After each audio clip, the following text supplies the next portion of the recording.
Imagina uma cidade na qual todos os semáforos das ruas e avenidas não estão funcionando. O trânsito está um caos. Todos os carros estão passando ao mesmo tempo e os cruzamentos estão um perigo, porque os carros estão batendo uns nos outros, porque os motoristas não sabem a hora de parar e a hora de continuar. Esse é o cérebro da pessoa que tem o transtorno de déficit de atenção e hiperatividade, o TDAH. E os carros são as informações que viajam pelos neurônios. Nessa região aqui frontal do cérebro, que é a região relacionada com o controle das informações, dos pensamentos, do movimento, das ações, essa região está funcionando um pouco menos. E com isso, não existe um filtro, não existe um controle, ou esse controle é insuficiente. Isso faz com que a pessoa se distraia facilmente, toda vez que tem um estímulo diferente, alguma coisa que aparece no ambiente, ou mesmo um pensamento. E também disso decorre a hiperatividade, que é a inquietação, a dificuldade de ficar parado, de esperar a vez, né? E muitas vezes a impulsividade vem junto, que é a pessoa não conseguir controlar os seus impulsos. Ela corta as outras pessoas, ela toma decisões precipitadas e às vezes se coloca em risco.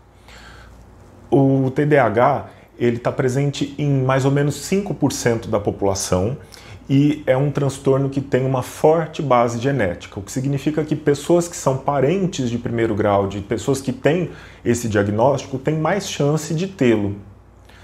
Os sintomas começam na infância, antes da idade dos 12 anos.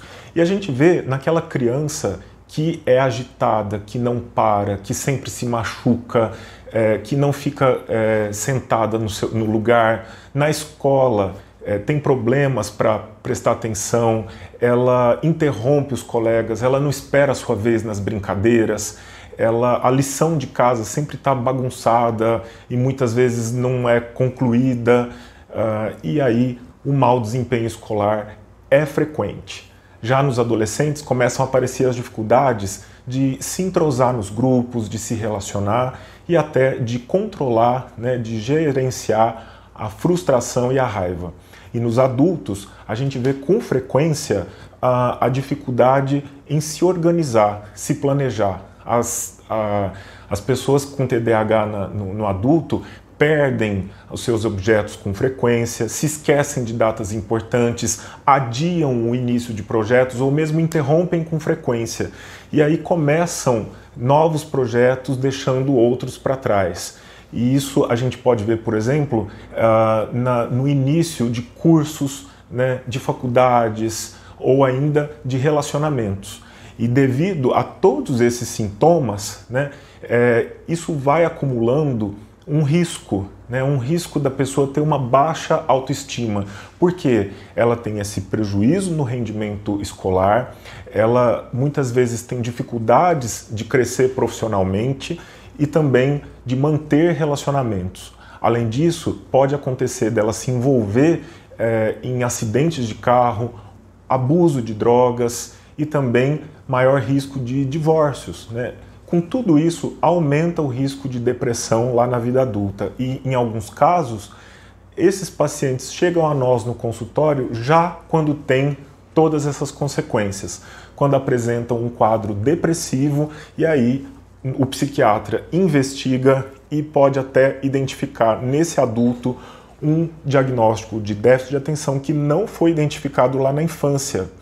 É muito importante o diagnóstico, um diagnóstico correto, que avalie essa criança em todos os contextos. Ou seja, não basta a gente receber, né, no consultório e conversar com os pais rapidamente e, baseado numa queixa de que a criança é agitada ou inquieta, prescrever uma medicação e tudo está resolvido. Não é assim, né? É preciso uma avaliação que inclua família e, de preferência, mais de uma pessoa da família e também da escola, porque o professor vai ver a criança num outro cenário e vai ver como ela funciona lá, que muitas vezes é diferente da maneira como ela funciona em casa.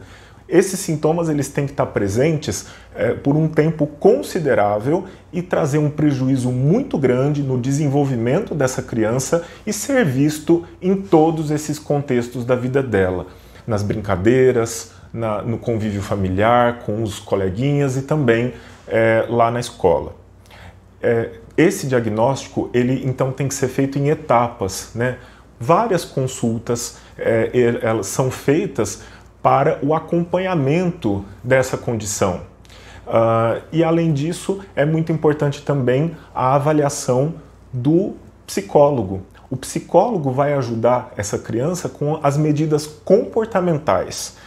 Como que ela pode se organizar, se planejar e de alguma maneira driblar essas dificuldades e também as consequências geradas por ela, como por exemplo as dificuldades de raiva, de frustração que eu falei lá no adolescente, ou ainda um possível quadro depressivo, uma autoestima rebaixada que a gente vê no adulto. A medicação é fundamental quando é feito o diagnóstico correto.